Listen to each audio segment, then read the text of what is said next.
Bien, vamos ahora a leer pues la palabra del Señor en el Evangelio según Marcos. Marcos, capítulo 6, desde el versículo 14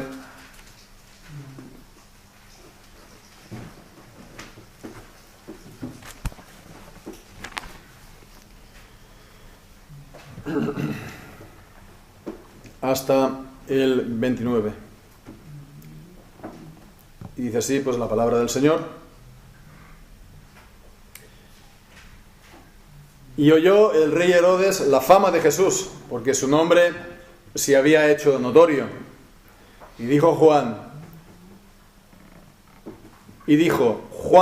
el que bautizaba, ha resucitado de los muertos, y por eso actúan en él estos poderes. Otros decían, es Elías. Y otros decían, es un profeta, o como uno de los profetas. Y oyéndolo Herodes dijo, este es Juan, el que yo decapité. Él ha resucitado de los muertos. Porque Herodes mismo había enviado a prender a Juan y lo había atado en la cárcel por causa de Herodías, mujer de Felipe, su hermano, pues se había casado con ella. Porque Juan decía a Herodes, no te es lícito tener la mujer de tu hermano. Mas Herodías lo acechaba y deseaba matarlo, y no podía. Pero Herodes temía a Juan, sabiendo que era varón justo y santo, y lo protegía, y oyéndolo hacía muchas cosas, y lo escuchaba de buena gana. Pero al llegar un día oportuno, en el que Herodes en su cumpleaños daba una cena a sus grandes y tribunos y los principales de Galilea, cuando la hija de Herodías entró y danzó y agradó a Herodes y a los que estaban con él a la mesa, el rey dijo a la muchacha, pídeme lo que quieras y yo te lo daré. Y le juró, todo lo que me pidas te daré, hasta la mitad de mi reino. Y saliendo ella dijo a su madre, ¿qué pediré? Y ella le dijo, la cabeza de Juan el Bautista. Entonces ella entró con prisa al rey y le pidió diciendo, quiero que ahora mismo me des en un plato la cabeza de Juan el Bautista. Y el rey se entristeció mucho, pero a causa del juramento y de los que estaban con él a la mesa no quiso desecharla. Y enseguida el rey, enviando a uno de la guardia, mandó que fuera traída su cabeza, el cual fue y lo decapitó en la cárcel, y trajo su cabeza en un plato, y la dio a la muchacha, y la muchacha la dio a su madre. Y oyéndolo sus discípulos, vinieron y tomaron su cuerpo, y lo pusieron en un sepulcro. Amén. El Señor pues bendiga su santa palabra. Pues sin duda, entre las listas que a veces hay, ¿no? Entre las listas de aquellos que son reconocidos como los hombres más importantes de la historia, pues sin duda no figura entre ellas el nombre de Juan el Bautista. Nos encontramos a lo mejor el nombre de Aristóteles, Platón, Sócrates, Napoleón, Marx, Darwin u otros, ¿no? Pero el nombre de Juan el Bautista pues está ausente de estas listas. Sin embargo, realmente Juan el Bautista es uno de los hombres más importantes de la historia y sin duda es uno de los más importantes del Nuevo Testamento y de toda la Biblia, pero del Nuevo Testamento solamente por detrás de el Señor Jesús y de los 12 apóstoles que él escogió. Y Jesús mismo lo dijo así. Jesús mismo lo dijo en el Evangelio de Lucas, en el capítulo 7, versículo 28, hablando acerca de Juan el Bautista. Dice, porque os digo que entre los nacidos de mujer no hay mayor profeta que Juan el Bautista, pero el más pequeño en el reino de Dios es mayor que él. El más pequeño ya en el tiempo del Nuevo Testamento ya es mayor que él. Entonces pues vemos que estamos ante la muerte de un gran hombre de Dios, del mayor de los hombres de Dios del periodo del Antiguo Testamento, antes del reino de Dios o periodo del Evangelio o del Nuevo Testamento. Ya su nacimiento fue extraordinario, ese nacimiento que fue precedido con un anuncio de un ángel a una pareja ya mayor, ya entrada en años y la mujer además estéril. Y bueno, pues ese nacimiento pues fue totalmente extraordinario, solamente superado por lo tanto con el nacimiento de nuestro Señor Jesús, que fue un nacimiento pues todavía mayor porque fue sin mediar hombre alguno. Juan el Bautista fue hijo de Zacarías a su padre, pero el Señor Jesús fue hijo de Dios, porque el Espíritu Santo lo engendró en el seno de María, siendo ella virgen. El mensaje de Juan el Bautista fue un mensaje también poderoso y bendecido por el Señor. Era el mensaje del arrepentimiento. Estaba predicando el arrepentimiento a Israel. Y que este arrepentimiento tenía que ser también acompañado por el testimonio del bautismo en agua para remisión, para perdón de pecados. Y este mensaje convulsionó en todo el país y salían a él grandes multitudes de todas partes. Y este mismo mensaje también al inicio fue continuado por el Señor Jesús. Él también salió predicando el mismo mensaje: arrepentíos porque el reino de los cielos se ha acercado, y también pues practicando el bautismo como Juan. Entonces vemos que la figura de Juan fue una figura que revolucionó espiritualmente la nación justo antes de la venida de Jesús. Fue él, el precursor de Jesús, fue él quien preparó el camino para Jesús, para que él encontrara a un pueblo pues con la conciencia despierta, y con la expectación de la venida del Mesías. El pueblo de Israel pues ya hacía 400 años que no había recibido palabra profética. El Señor no había levantado un profeta como en los tiempos del Antiguo Testamento, como en los tiempos de Malaquías el último, y estaba por lo tanto esperando pues la venida, el cumplimiento de las promesas de Dios, la venida del Mesías. Era un pueblo por lo tanto que no había caído otra vez en la idolatría que vemos en el Antiguo Testamento, por lo cual el Señor lo llevó del exilio. Israel aprendió la lección, no volvió por lo tanto a esa idolatría, pero su religiosidad era un formalismo sin vida, un legalismo muchas veces de mandamientos y de doctrinas y de tradiciones de los hombres que se pasan por palabra de Dios. Así pues vemos que el Señor levanta a Juan el Bautista cuando el pueblo ya había perdido completamente el recuerdo de lo que era tener un profeta entre ellos.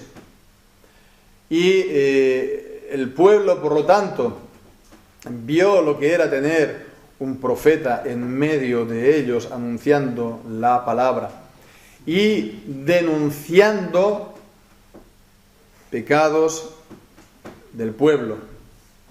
Cuando lo vemos en el Evangelio de Lucas, por ejemplo, está denunciando pecados en concreto de los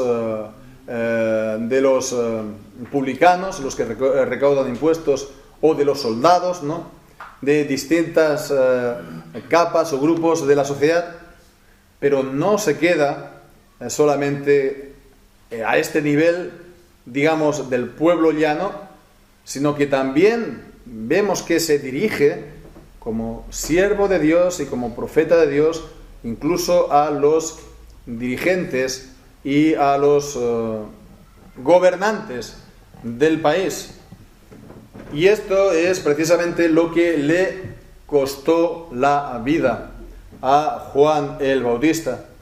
En estos versículos pues nos lo explica en este pasaje que hemos leído, desde el versículo 14 al 29, pues nos lo explica en la parte central, los versículos 17 y 18, que dicen: porque Herodes mismo había enviado a prender a Juan y lo había atado en la cárcel por causa de Herodías, mujer de Felipe su hermano, pues se había casado con ella.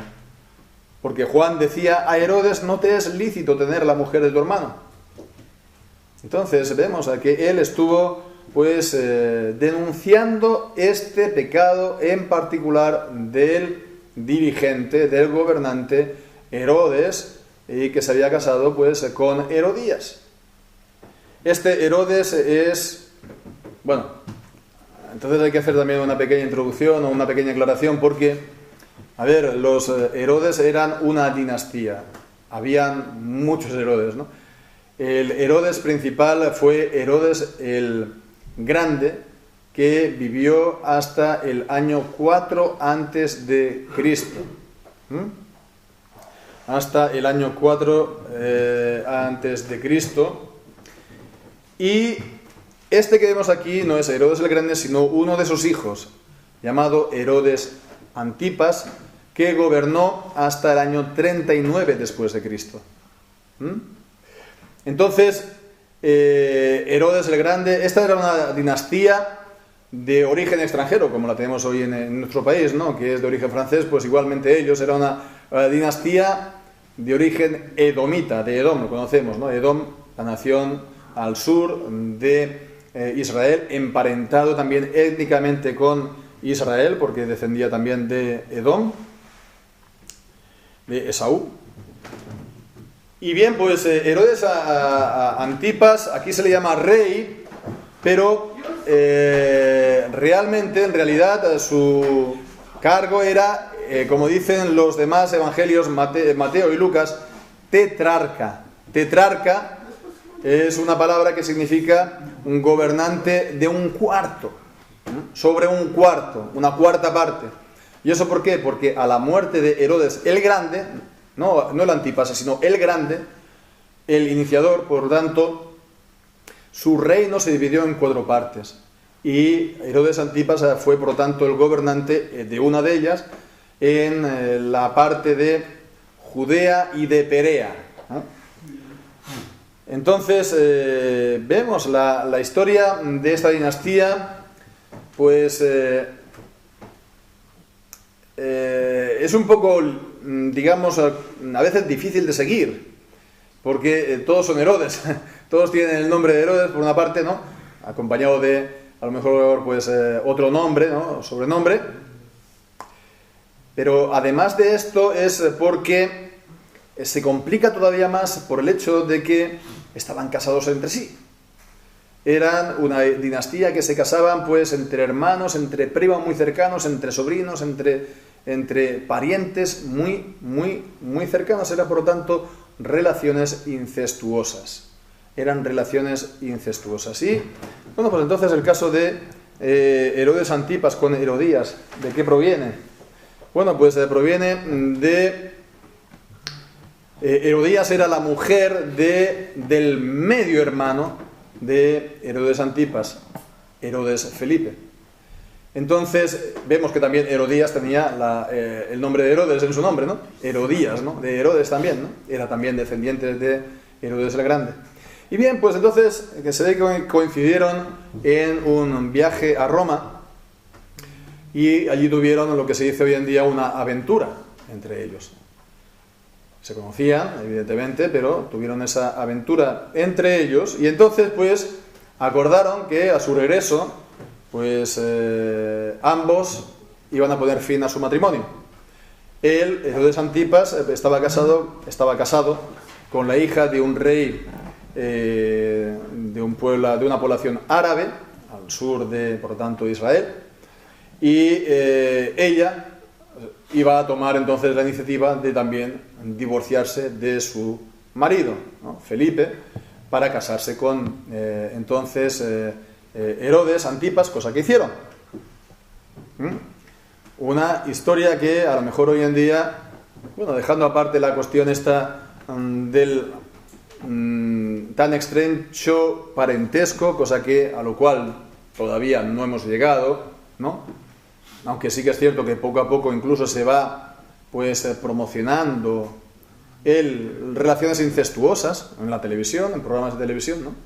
Cada vez más, por lo tanto, se va minando este muro de defensa o este muro de contención en nuestra cultura, que proviene pues sin duda del cristianismo y de la palabra de Dios, de la Biblia. Bueno, pues todo esto muy bien lo podríamos encontrar, por lo tanto, en la actualidad, ¿no? Pero sin embargo, vemos que en toda esta historia Herodes Antipas pecó por partida triple, pecó por, al menos, cometió 3 graves pecados. En primer lugar, el pecado de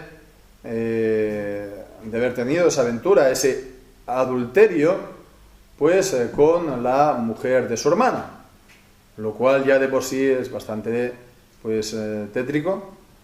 Pero por otro, vemos que a ese pecado añadió este otro de divorciarse ilícitamente de su mujer, porque bueno, la palabra de Dios pues establece los casos en los cuales pues el divorcio es lícito, es permitido, sin pecar delante de Dios, y él no estaba en él, en este caso, ¿no? Era él el adúltero, por lo tanto. Y también ella pues cometió ese mismo pecado con su marido Felipe. Pero además de esto, en tercer lugar, al casarse con ella, pues cometió otro pecado, porque era una relación incestuosa, como digo, y prohibida en la palabra de Dios, como vemos en el libro de Levítico, primeramente en el capítulo 18 y versículo 16. Levítico 18 y versículo 16, el llamado Código de Santidad, o libro de santidad dentro de Levítico. Leemos entonces en el capítulo 18, versículo 16, dice: la desnudez de la mujer de tu hermano no descubrirás, es la desnudez de tu hermano. O también en el capítulo 20, el versículo 21, el que tomare la mujer de su hermano comete inmundicia, la desnudez de su hermano descubrió, sin hijos serán. Y todo esto pues teniendo en cuenta también lo que estamos viendo o hemos estado viendo en las últimas semanas también en el libro de Ruth acerca del levirato. Ahí sí que estaba permitido, por lo tanto, tomar la mujer de su hermano, pero era solamente, exclusivamente para levantar la descendencia al difunto. Pero fuera de esto, fuera de este caso, no era permitido, por lo tanto, el casarse con la mujer de su hermano. Y bien, pues vemos que estos son normas de la palabra de Dios en el Antiguo Testamento, normas, por lo tanto, también en cuanto al grado de parentesco, ¿no? Al grado de parentesco para el matrimonio. Son leyes del Levítico del Antiguo Testamento, y vemos que en el Nuevo Testamento, por medio de Juan el Bautista, se consideran pues válidas y vigentes todavía hoy. Por lo tanto, que no es justo, que no es correcto que uno se case, por lo tanto, con la mujer de su hermano. Y esto pues es algo que también está recogido en pues, los textos de la enseñanza de la confesión de fe de la Asamblea de Westminster, sobre todo en el artículo del matrimonio, cuando habla de los grados de parentesco prohibidos. Entonces, en la redacción original, que no ha sido retocada, que no ha sido pues modificada, está pues reflejado esto.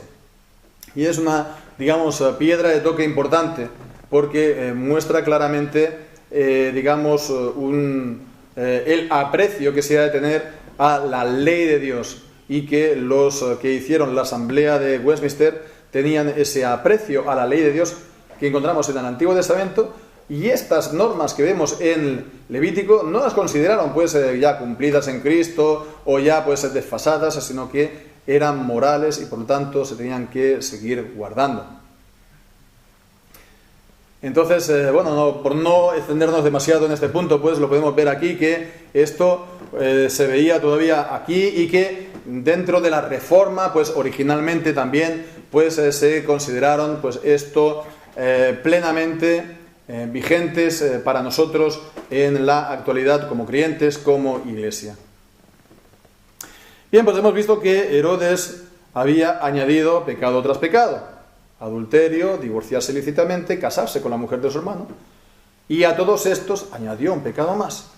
Leemos en Lucas capítulo 3, versículos 19 y 20. Cuando dice: entonces Herodes el tetrarca, siendo reprendido por él, por Juan el Bautista, a causa de Herodías, mujer de su hermano Felipe, y de todas las maldades que Herodes había hecho, sobre todas ellas añadió también esta, que encerró a Juan en la cárcel. A todas las maldades que él había hecho, a todos los pecados que él había hecho, añade este otro pecado que se le cuenta en concreto y en particular, pues que encerró a Juan en la cárcel. Y esto, por lo tanto, es un punto que vale la pena, por lo tanto, detenernos, y vale la pena, por lo tanto, pues ver pues también la pertinencia para nosotros de esto, de todo esto que estamos viendo, que Juan el Bautista denuncia el pecado de Herodes, y Herodes, a todos los pecados que él ha hecho, añade este otro de meter a Juan el Bautista en la cárcel. Vemos, ¿no? Añade a todos los pecados este otro. Entonces vemos que está hablando que sobre los pecados que él ha hecho, añade este otro más. No está hablando aquí del pecado, digamos, en general, o el pecado, digamos, en singular. La pecaminosidad de los hombres, el pecado que mora en nosotros, ¿no? El pecado del cual todo lo demás son frutos, ¿no? Sino el pecado en singular, en concreto, en particular.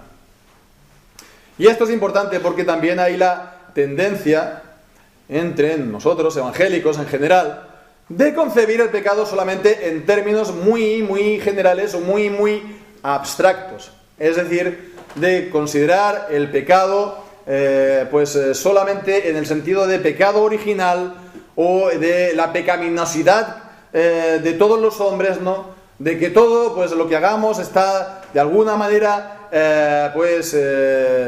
afectado por el pecado, y es verdad, y que el pecado ha contaminado toda nuestra personalidad, toda nuestra manera de ser, y es verdad, pero vemos que esto no quita que se cometan pecados en concreto de los cuales la gente es responsable, ¿no? O somos responsables, ¿no? Y el Señor nos tiene por responsables. Así, por lo tanto, vemos que esto corrige esta tendencia a solamente considerar entonces el pecado en términos abstractos, porque claro, si es en pecados en términos abstractos, pues es difícil denunciar comportamientos en concreto de la gente y también de los dirigentes, ¿no? Y no solamente esto, sino también que cuando se dice se añade también en gravedad. Es cierto que la muerte entró en el mundo por un solo pecado, el pecado de Adán. Pero no se tiene que sacar de ahí la conclusión, y muchas veces se saca esta conclusión, de que todos los pecados son igualmente, tienen la misma gravedad, ¿no? Porque no es así. Hay pecados que son más graves que otros. Si un pecado se hace a conciencia, conscientemente de que uno está cometiendo un pecado, eso es más grave que alguien que cometa un pecado sin saberlo. No es lo mismo robar una manzana en una tienda, en una frutería, que matar al frutero. No es lo mismo, porque, no es lo mismo el valor de una manzana que el valor de la vida de un hombre, ¿no? Y así, etcétera, etcétera, etcétera. Entonces, tenemos la tendencia, digamos, a considerar el pecado como una especie de abstracción y nivelar, por lo tanto, todos los pecados al mismo nivel de gravedad, ¿no? Cuando hay distintas gravedades de pecado. Y esto no es una enseñanza, por supuesto, católica romana, es primeramente bíblica. Y después también, pues, lo hemos recogido esto en también los textos de Westminster, ¿no? Y en el Catecismo Mayor de Westminster se nos habla acerca de los agravantes que hacen que unos pecados sean más graves o más odiosos que otros, ¿no? Lo podemos mirar, ¿no? Cuando lleguemos a casa, esta tarde de día de reposo. Bien, pues vemos que esto corrige nuestra tendencia, pero también, por otro lado, vemos que el hecho de que Juan el Bautista esté, pues, denunciando no solamente pecados concretos, sino los pecados concretos del gobernante de turno, pues también tiene su importancia para nosotros, que también corrige tendencias, ¿no?, ideas con las que nos hemos quedado, que vienen a decir que no debemos hacerlo. Los creyentes, o digamos la Iglesia, hoy en día no tiene que estar denunciando pecados de los gobernantes. Dirán, no, mira, es que esto es todavía el Antiguo Testamento, ¿no? Él, pues, era judío y esto era lo propio del Antiguo Testamento, pero no es así. No es así, primeramente porque, hombre, pues Herodes no era tampoco judío, ¿no? Él no era judío. Y, bien, pues, él había sido puesto también por los romanos. Herodes Antipa. Y bien, pues también se podría decir, mira, ¿qué tienes tú que hacer aquí de estar aquí criticando a este que está ahí? Si, para empezar, no es nuestro gobernante, porque nosotros no tenemos gobernantes puestos por los romanos. Sí, es una figura, pero ahí no, a nosotros ni nos va ni nos viene, ¿no? ¿Qué tenemos nosotros que mezclarnos en las cosas de esta familia incestuosa de edomitas, además, ¿no? Que no son ni siquiera judíos, ¿no? ¿Por qué te tienes tú, pues, Juan el Bautista, que complicar la vida de esta manera, de estar criticando, de estar aquí denunciando estos comportamientos? Sí que están mal, ¿no? Pero no tenemos que mezclar las cosas del pueblo de Dios o los mandamientos que Dios ha dado a Israel, pues también para el resto de las naciones, ¿no? Se podría igualmente aplicar todo esto a Juan el Bautista y pues al caso este de Herodes Antipas. Y vemos, por tanto, que no fue así. No fue así. Ciertamente, Juan el Bautista, pues si se hubiera callado, humanamente hablando, le hubiera ido mejor. Si se hubiera callado, se habría podido ahorrar, ¿no?, algunos problemas y no haber acabado sus días en la cárcel y no haber muerto como vamos a ver que murió.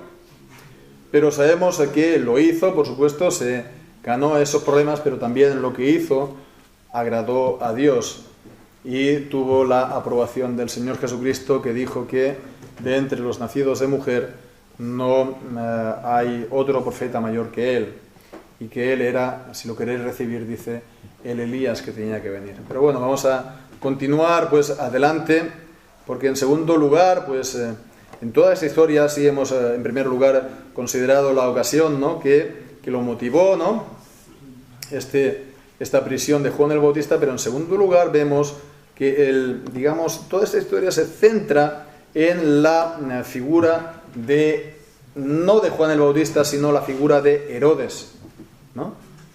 Es el foco, todo está puesto el foco sobre él, ¿no? Todo es explicado según su punto de vista, y ya pues desde el versículo 14, ¿no?, cuando dice, y oyó Herodes la fama de Jesús porque su nombre se había hecho notorio, ¿no?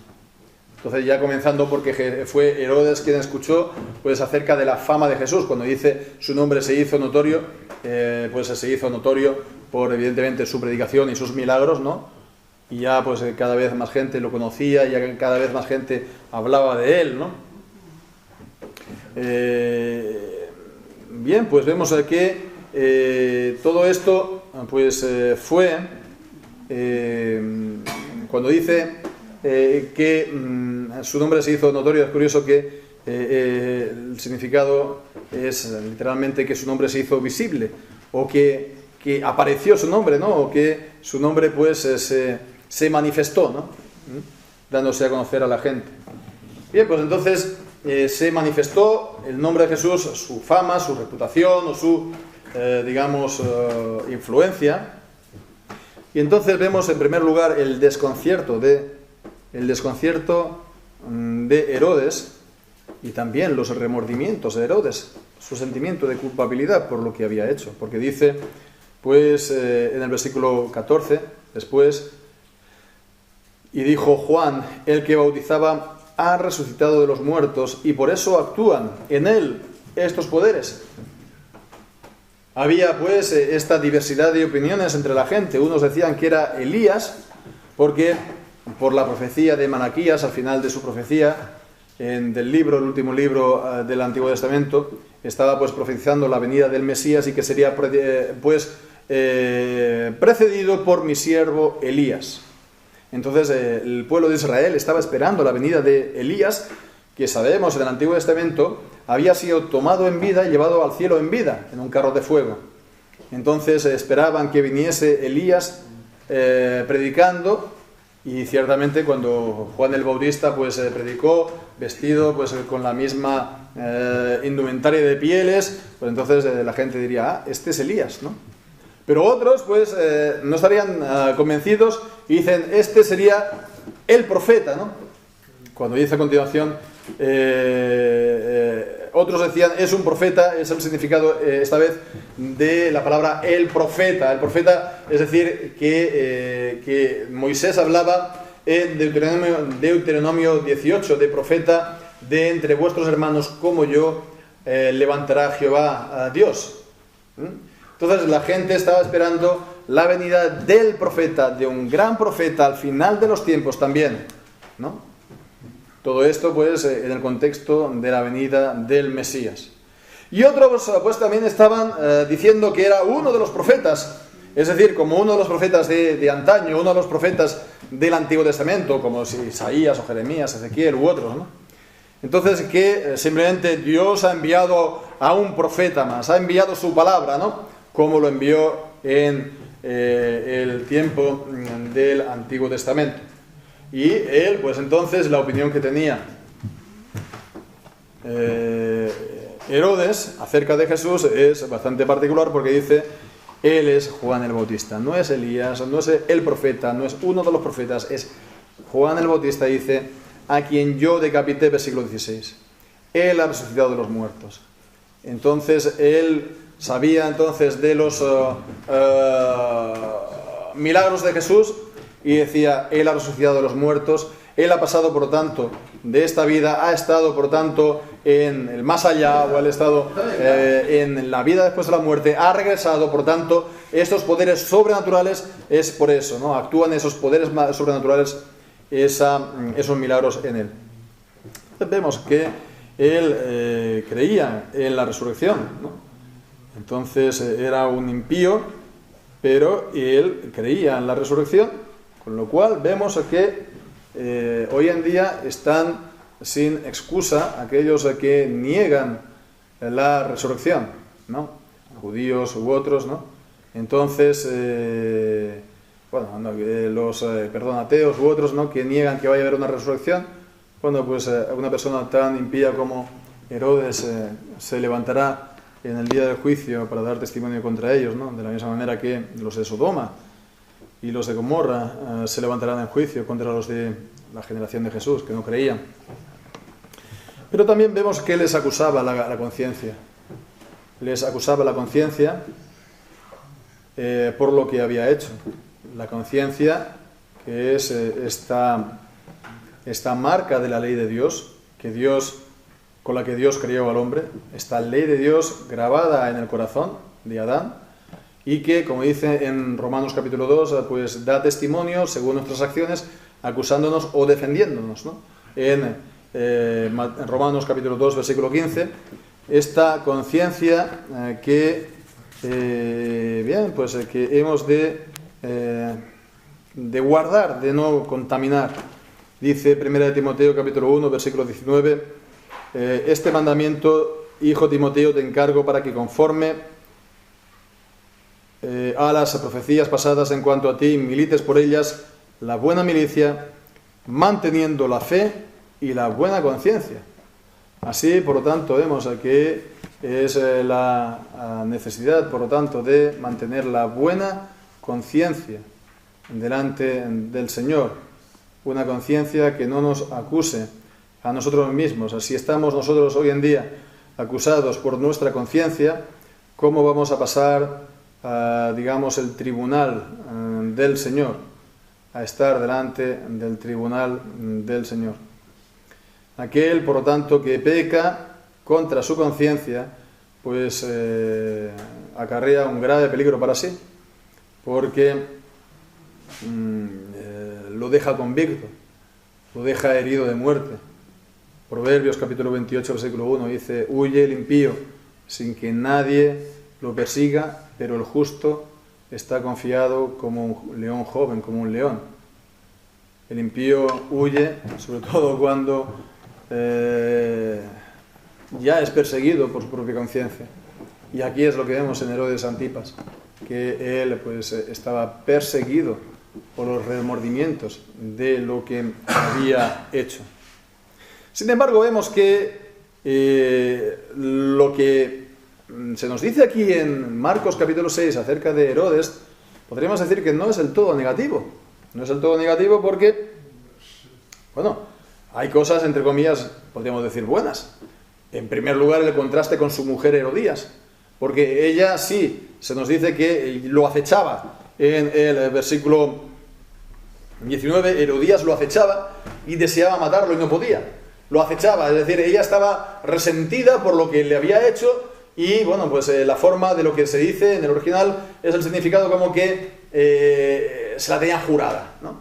Se la tenía jurada. Había sido dolida, ¿no? Porque claro, lo había dejado en evidencia, ¿no? Ante el pueblo. Y entonces estaba buscando la ocasión. Estaba buscando la ocasión para, digamos, ajustar cuentas con Juan el Bautista. Pero sin embargo, él, Herodes, dice que, versículo 20, temía a Juan. Tenía una reverencia, ¿no? Tenía un respeto a Juan, porque sabía que, se nos dice que era un varón justo y santo. Él tenía, por lo tanto, cierto discernimiento espiritual también, y veía, por lo tanto, que él no era pues un loco, o él era pues sino que él era una persona enviada por Dios, justo y santo. Y además dice que lo protegía, lo guardaba, ¿no? No le dejaba en manos de su mujer, sino que le estaba protegiendo. Lo había encerrado, sí, pero lo guardaba. Y dice también una frase que no se entiende bien, porque dice, hacía muchas cosas, ¿no? Bueno, se sobreentiende, hacía muchas cosas que Juan le decía, ¿no? Ya puede ser consejos u otras cosas, ¿no? Hasta cierto modo, pues, le hacía caso. Y por último se nos dice que le escuchaba con agrado.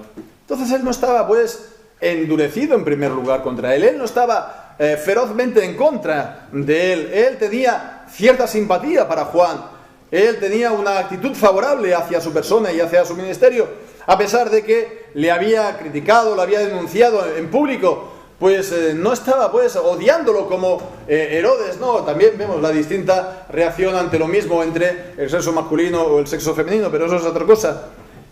Pero hoy en día pues vemos de que se diría que Herodes, ¿no? Fíjate, lo encierra, pero Juan le está dando testimonio y parece que se va a convertir, ¿no? Está muy cerca Herodes de convertirse, está muy cerca de la verdad, ¿no? Sin embargo, vemos que no fue así.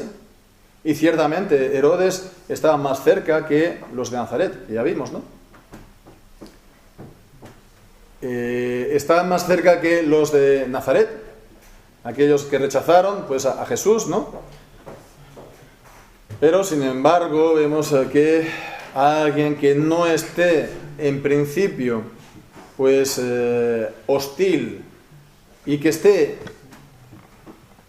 a ojos humanos muy cerca de la verdad, esto no significa que sea más fácil su conversión o que vaya a acabar en la conversión.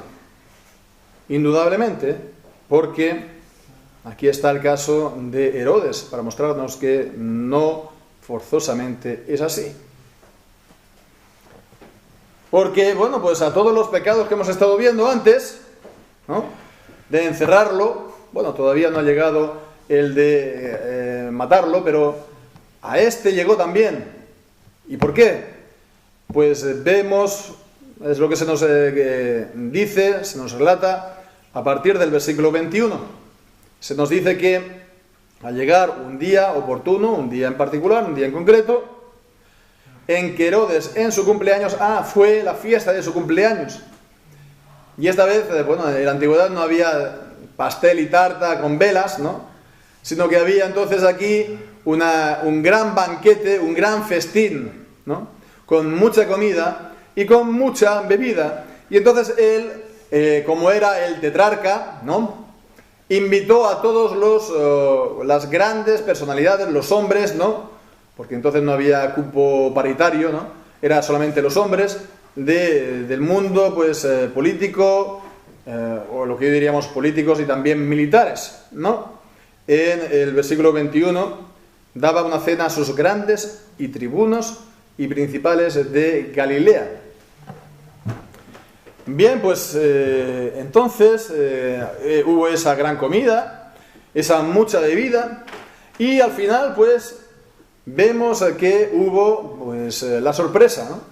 Y hubo una jovencita que bailó delante de todos, la cual no se nos dice su nombre, se nos dice en el versículo 22 que era la hija de Herodías, la cual por el historiador Josefo pues sabemos que se llama Salomé.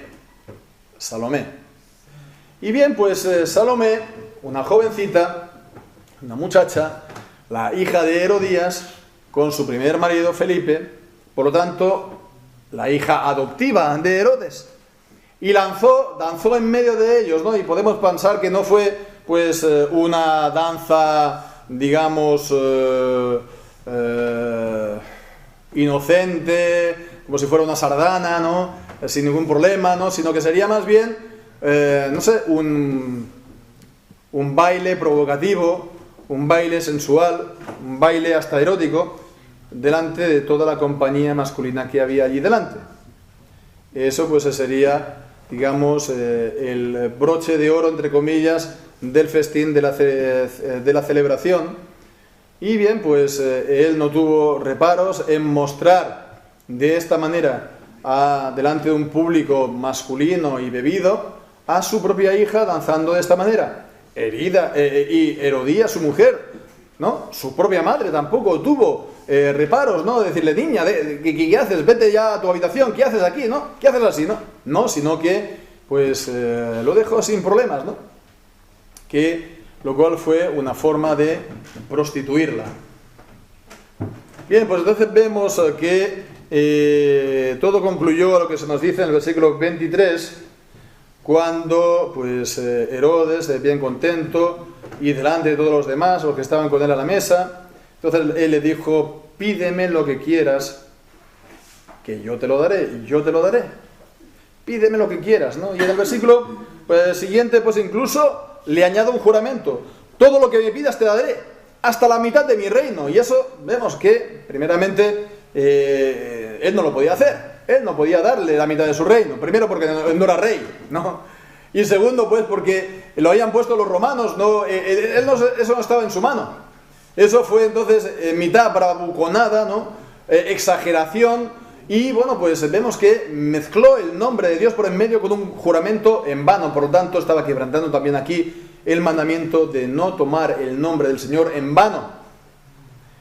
Bien, pues entonces así se está mostrando el poco respeto por el nombre del Señor. Y bueno, pues entonces la niña o la muchacha que conoce esto va corriendo a su madre, la Jezabel del Nuevo Testamento, que tenía ese odio por Elías. Pues la Jezabel del Nuevo Testamento, en su odio por el Elías del Nuevo Testamento, Juan el Bautista, pues le da la instrucción que le den la cabeza de Juan el Bautista. Y si la madre era Jezabel, pues imaginémonos la niña. Se nos dice a continuación, versículo 15, que entró con prisa, corriendo al rey, ¿no? Dice, quiero que ahora mismo, ¿no? Bueno, la posición de esta palabra, ¿no? Ahora mismo, ¿no? Con exigencia, ahora mismo, me des en un plato, normalmente está la expresión dar un plato, dar la cabeza en un plato de plata. Bueno, lo de que plato de plata aquí no sale, pero vemos que esta expresión tiene origen bíblico, que me des en un plato la cabeza de Juan el Bautista. Y bien, pues entonces dice que Herodes se entristeció mucho, ¿no? Porque, claro, él escuchaba a Juan el Bautista con agrado, sabía que era justo y santo, sabía, por lo tanto, él le hacía caso cuando le estaba dando algún que otro consejo. Y sin embargo, ahora, pues en vez de decirle, niña, yo te he pedido pues que me pidas algún regalo, alguna cosa que te guste, ¿no? No sé, algunas vacaciones, algún coche, no sé, algo que te guste, pero esto no te lo voy a dar porque es un crimen y no lo voy a hacer, ¿no? No estaba él obligado por el juramento a cometer pues una cosa peor, ¿no? Que el quebrantamiento del juramento. Él la podía haber desechado, él podía haber rechazado esa petición de su hija, no estaba obligado por el juramento. Sin embargo, vemos que, lo curioso, no lo hizo. ¿Por qué? Pues bueno, tal vez por el vino, tal vez por la compañía, ¿no? Todo el mundo estaría mirándolo, como diciéndolo, mira, ahora él se va a desdecir, ¿sí o no? Entonces, medio por vergüenza, medio por lo que sea, entonces aquí de esta manera aparentando ser verdaderamente el tetrarca, que tiene el derecho y el poder sobre la vida de todos, sobre la vida y la muerte de todo el mundo, tener el poder absoluto, por lo tanto, pues él accede a todo esto. Y entonces a todos los pecados que había cometido, añadió este otro, ¿no? Y ya van 5, que fue el de acabar con la vida de Juan el Bautista, precedido por todos los demás, por este banquete, esta borrachera, estos bailes de su propia hija adoptiva que él permitió y que no impidió. Bien, pues en definitiva, ¿qué podemos nosotros ya al final concluir para nosotros mismos? Pues centrándonos solamente en un par de ideas, sacadas del contexto de este capítulo 6, que ya dijimos en su día, que podría decirse que es el capítulo de la incredulidad, porque comenzaba hablando de lo que Jesucristo conoció en su propia tierra, en Nazaret, cuando él dijo en el versículo 4 de que no hay profeta sino honra sino en su propia tierra. Bien, pues así murió Juan el Bautista, como el profeta sin honra. Él no fue enterrado con honores. Él no fue celebrado ni llorado por muchos, por la nación, sino encerrado en una fortaleza, y un buen día vino un mensajero y le degolló, le cortó la cabeza. Y llama la atención también el parecido entre Juan el Bautista y Jesús. Juan el Bautista, que fue el precursor de Jesús en su nacimiento, fue el precursor de Jesús en su ministerio, también fue precursor de Jesús en su muerte. ¿Por qué? Ya para empezar, porque Herodes Antipas fue el mismo que juntamente con Pilato lo condenó, el mismo personaje, ¿no? Pero además vemos que Poncio Pilato igual también lo condenó para quedar bien, para que no quedase desairado, porque eso fue una situación incómoda para él, y por no enfrentarse a la gente, para no quedarse en evidencia, para quedar bien, ¿no? Para quedar con su autoridad a salvo o lo que sea, él, pues también Poncio Pilato decidió pues que Jesucristo fuera a la muerte. Y también hay este mismo detalle que se nos dice al final, versículo 29, que los discípulos de Juan el Bautista vinieron y tomaron su cuerpo y lo pusieron en un sepulcro exactamente igual que Jesucristo después de su crucifixión. Con lo cual vemos que son dos vidas paralelas y dos ministerios paralelos incluso en esto.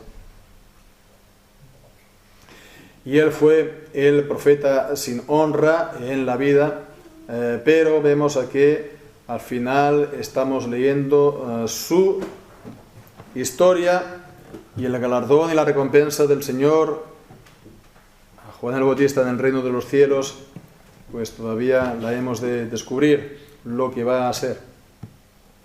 Así pues vemos que también Jesucristo, él pues murió muerte de malhechor, muerte de maldición, y sin embargo vemos Dios le ha dado parte entre los fuertes y entre él reparte despojos, y le ha dado a la vara de hierro con la cual quebranta las naciones como vaso de alfarero y las guía como el pastor, como el rey de las naciones, el rey de reyes, el señor de señores, el Señor Jesucristo por su ascensión a los cielos. Así, por lo tanto, vemos que aunque tenga que ocurrir esto, a veces el Señor pues recompensa a grado sumo pues la fidelidad hasta la muerte por su palabra. Y si nosotros nos encontramos, por lo tanto, personalmente, como iglesia, tal vez en dificultades, pues, por predicar la palabra, por mantenernos fieles, pues recordemos estos casos de Juan el Bautista y por supuesto del Señor Jesucristo. Pero también la segunda idea sacada del contexto, ya habíamos dicho pues que Marcos tiene esta manera de escribir, que comienza hablando una cosa, pasa a otra y después la retoma, la primera, el típico emparedado o sándwich, y comenzó, por tanto, la semana anterior lo vimos, con el envío de los discípulos en misión, y después de estos versículos que hemos leído acerca de Juan el Bautista, en el versículo 30 dice: los apóstoles se juntaron con Jesús y le contaron todo lo que habían hecho y lo que habían enseñado. Con lo cual, pues vemos, se retoma otra vez la misión. La misión. Entonces pone en medio de esto la historia de la muerte de Juan el Bautista, que fue una grave tragedia, que fue una grave pérdida. Sin embargo, vemos que no fue para nada al final. Mientras tanto, la palabra de Dios continuaba. La palabra de Dios corría, crecía y era glorificada. Juan el Bautista estaba preso, pero la palabra de Dios no estaba presa. Como Pablo también, cuando estaba preso, decía: yo estoy preso, pero me gozo porque la palabra de Dios no está presa. Y la palabra de Dios no está presa. Y nadie la puede apresar. Y si alguien pues quiere matar al predicador o al heraldo de la palabra, pues esto lo único que va a propiciar es todavía mucho más avance y todavía mucho más crecimiento y todavía mucho más poder y gloria para la palabra de Dios. Así pues, el Señor va a continuar su obra que Él ha comenzado, porque Él envía su palabra a la tierra. Y su palabra, a pesar de las dificultades, va a cumplir todo lo que el Señor quiere, todo lo que el Señor ha pretendido con el envío de su palabra a la tierra. Para que de esta manera sea Él quien reciba toda la gloria y la honra. Pues que así sea, y que el Señor bendiga su santa palabra. Amén.